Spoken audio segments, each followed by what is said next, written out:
Cricket అభిమానులు ఎంతో ఆసక్తిగా ఎదురుచూస్తున్న బాక్సింగ్ డే టెస్ట్ కొద్దిసేపటి క్రితం ప్రారంభమైంది. భారత్ ఆస్ట్రేలియా జట్ల మధ్య మెల్బోర్న్లో ఉన్నటువంటి మెల్బోర్న్ క్రికెట్ గ్రౌండ్ ఎంసీజీ గ్రౌండ్లో ఈ మ్యాచ్ భారత కాలమానం ప్రకారము ఉదయం 5 గంటలకు ప్రారంభమైంది. అంతకుముందు ఒక హాఫ్ అన్ అవర్ ముందు అంటే ఉదయం 4:30 టాస్ వేయడం జరిగింది. Australia captain Pat Cummins toss గెలిచి తొలుత బ్యాటింగ్ ఎంచుకున్నాడు.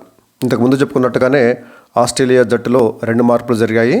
సో ఓపెనర్ మెక్స్వినీ స్థానంలో షామ్ కాన్స్టన్స్, అదేవిధంగా ఫాస్ట్ బౌలర్ జోష్ హ్యాజిల్వుడ్ స్థానంలో స్కాట్ బోలాండ్ తీసుకోవడం జరిగింది. అయితే ఇండియాలో ఒక కీలకమైనటువంటి మార్పు జరిగింది.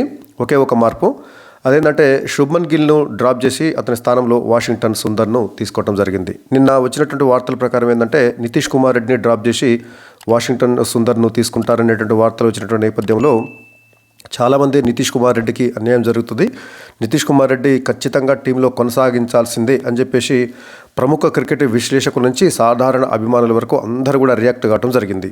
సో మరి దాని యొక్క ఫలితమో లేకుంటే టీం మేనేజ్మెంట్ యొక్క ఆలోచన కానీ మొత్తానికైతే నితీష్ కుమార్ రెడ్డిని కొనసాగించి వాషింగ్టన్ సుందర్ని తీసుకొని అతని బదులుగా శుభ్మన్ గిల్ను డ్రాప్ చేయడం జరిగింది. అంటే ఒక బ్యాటర్ను డ్రాప్ చేసి స్పిన్ ఆల్రౌండర్ని తీసుకోవడం అనేది జరిగింది.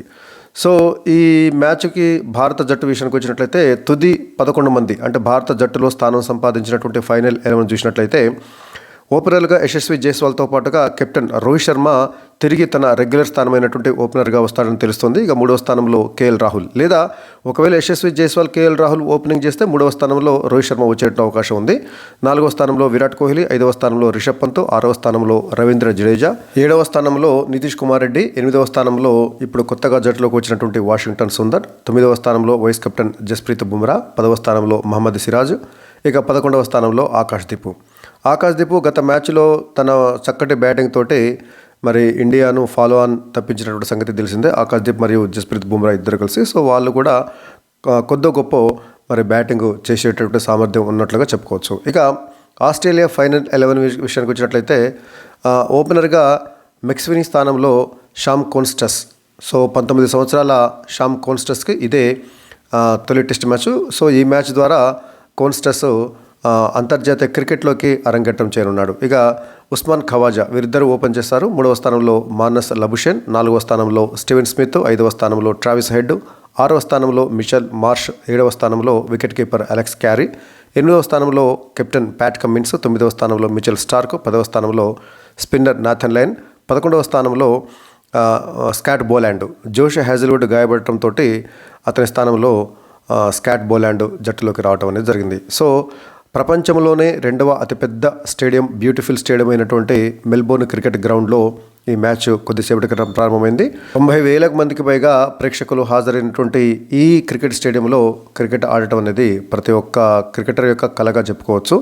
సో ఇంతటి బ్యూటిఫుల్ స్టేడియంలో మ్యాచ్ మరి ప్రారంభమైంది. ఇది అత్యంత కీలకమైనటువంటి మ్యాచ్. ఈ మ్యాచ్లో విజయం సాధించినటువంటి జట్టు WTC ఫైనల్స్ దిశగా అడుగులు వేసేట అవకాశం ఉండటంతో ఒక ఇండియా ఆస్ట్రేలియా దేశాల్లోనే కాదు ప్రపంచవ్యాప్తంగా ఈ మ్యాచ్ పైన ఒక రకంగా ఉత్కంఠ నెలకొంది. ఎవరు విజయం సాధిస్తారు, ఎవరు WTC ఫైనల్స్కు చేరుతారు అనేటువంటి విషయం మీద మరి ఆసక్తి నెలకొని ఉన్నది. సో ఈ ఇంతకుముందు చెప్పుకున్నట్లుగా నితీష్ కుమార్ రెడ్డి ఈ సిరీస్ మొత్తం కూడా తన బ్యాటింగ్ తోటి నిలకడైనటువంటి బ్యాటింగ్ తోటి ప్రతి మ్యాచ్లో కూడా మినిమం గ్యారంటీ బ్యాటింగ్ తోటి భారత జట్టును ఆదుకున్నటువంటి విషయం తెలిసిందే. అయితే అతడి బౌలింగ్ పెద్దగా ప్రభావవంతంగా లేదు. 4th సీమర్గా అతడు జట్టులో కొనసాగుతున్నాడు కానీ బౌలింగ్ పెద్దగా ఎఫెక్టివ్గా లేదు కాబట్టి అతన్ని తీసేసి వాషింగ్టన్ సుందర్ని తీసుకొస్తారనేటువంటి వార్తలు నిన్న మీడియాలో చక్కర్లు కొట్టినటువంటి నేపథ్యంలో చాలామంది క్రికెట్ అభిమానులు ఆగ్రహం వ్యక్తం చేయడం జరిగింది. ఎందుకంటే నితీష్ కుమార్ రెడ్డి మినిమం బ్యాటింగ్ చేస్తూ జట్టును చాలా సందర్భాల్లో ఆదుకున్నాడు. అతన్ని తప్పించడం ఎందుకు, అతని బదులుగా శుభ్మన్ గిల్ తప్పించవచ్చు కదా, శుభ్మన్ గిల్ పదే ఫెయిల్ అవుతున్నాడు కదా అని చెప్పేసి చాలామంది అనటంతో మరి జట్టు మేనేజ్మెంట్ కూడా పునరాలోచన చేసినట్లుగా కనిపిస్తుంది.